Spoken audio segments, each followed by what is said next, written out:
So, with this beautiful masterpiece right around the corner to be released, well, showing off on May 10th, the Google Pixel Fold. This, as I learn more about this, we see more and more image about this coming out, and we're just getting more and more information. I made a whole entire video going through all the specs of this device. If you want to check that out, make sure you check it out on the channel. But it has been absolutely insane how beautiful this device truly is. And even more leaks and advertisements now are coming out for this device. And it is amazing how perfect, and I say perfect here because I'm very surprised here, how perfect Google has created this device. You know, for the longest time, after all the delays, after all the rumors, speculations, we finally get some images. We finally see the device. We saw the device in the video actually get shown off, and it looks absolutely gorgeous. And here's the big kicker. And this article talks about it, but I'll talk about it here too. There is almost no gap on this front at all. Like, this is a first-gen product that, you know, you don't expect to be that good, right? Because the first-gen product, you expect problems or issues. But it's almost like, you know, Google, with all the, you know, delays this phone had, they took all the best features from all the phones out there, all the phones people love, all the, you know, features people love, and they put it into one phone. So, starting off right away, let's take a look at this phone before we talk about the specs. This bad boy, the outside display alone, it's like they take, again, like you can go, what's the biggest problem with Samsung's Galaxy Z Fold devices to a lot of people? The outside display is too small, too thin, it's not usable. So they said that, they said, you know what, we're going to take that and we're going to raise you even better display then. Outside 120 hertz display here, absolutely gorgeous. You do have the camera right there in the middle, and then of course on the back here we have a flash. I'm gonna guess it's a speaker in the left hand corner there, and yeah, bottom left hand corner. That's what I'm trying to say. And then you have 3 cameras right there. Absolutely gorgeous.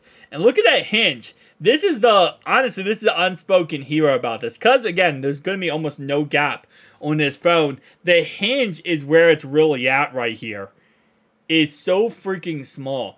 But we do have an update on the dust resistance / water resistance rating. This phone is going to have an IPX8 rating. What does that mean?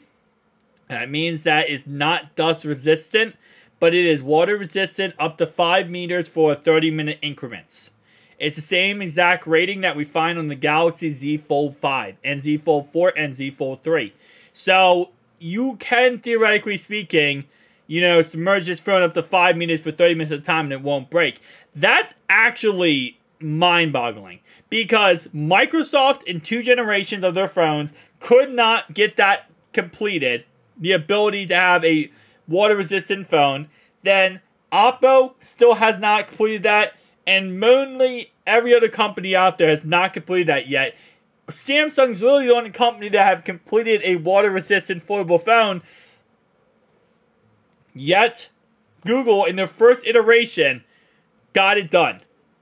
The biggest problem people have, they got it done, is actually, if I take this out in the rain, it's going to break within 10 seconds of me taking it out. And they fixed that with the first iteration of their phone.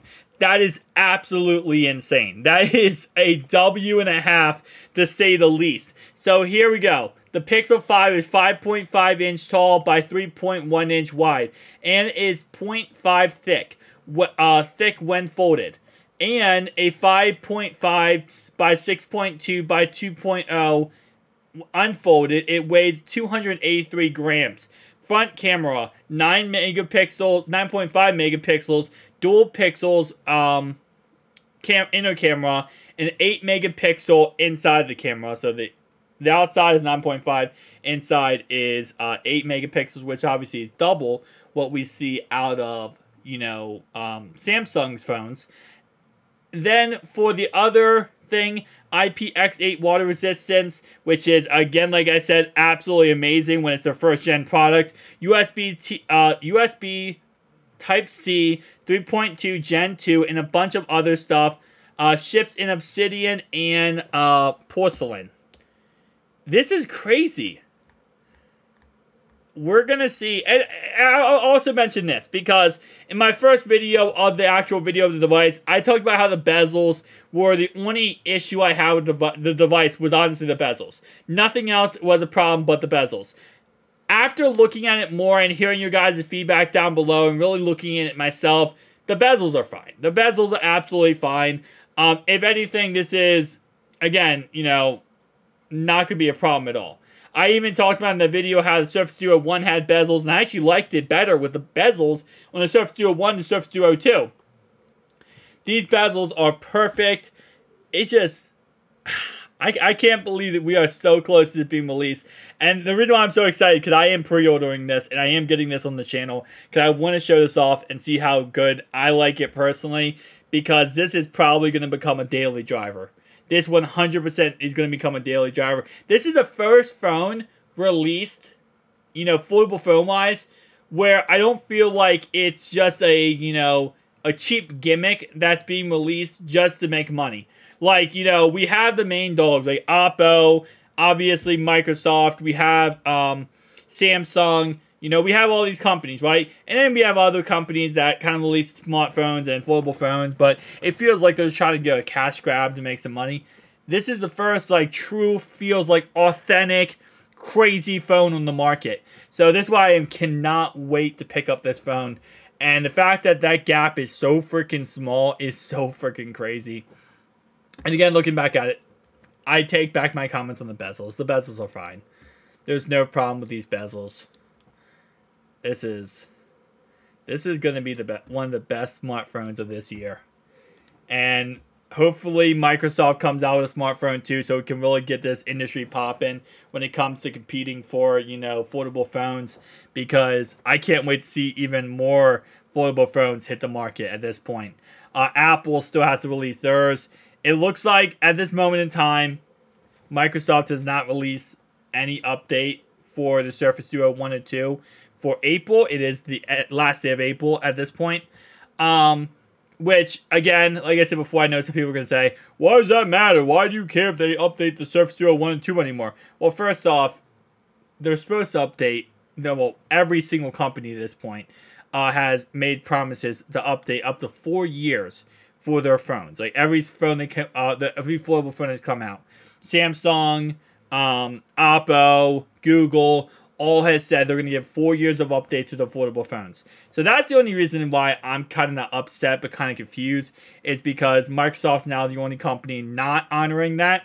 So if they come out with the Galaxy or the Surface Duo 3, right, and they say, oh, the Surface Duo 3 is out, but we're going to give you 4 years of updates, I'm going to tell them, you are lying, because you did not give us 4 years of updates for the Surface Duo 1 and 2. So that's the only thing. There's not really a big problem. The real thing with the Surface Duo 1 and 2, the thing that we like when they get updates, even though they're not really updates, they're kind of just, you know, just they push something through, is it at least gives you the ability to have the security updates, so any vulnerable patches get fixed and there's no problem with security stuff. So that's really what we want to see with the Surface Duo 1 and 2 update-wise, because obviously we're not going to get any new features, but this is a huge freaking W. Nonetheless, no matter how you look at it, how you spin it, this is a huge W for the industry. So I'll see you guys in the next one. Peace out.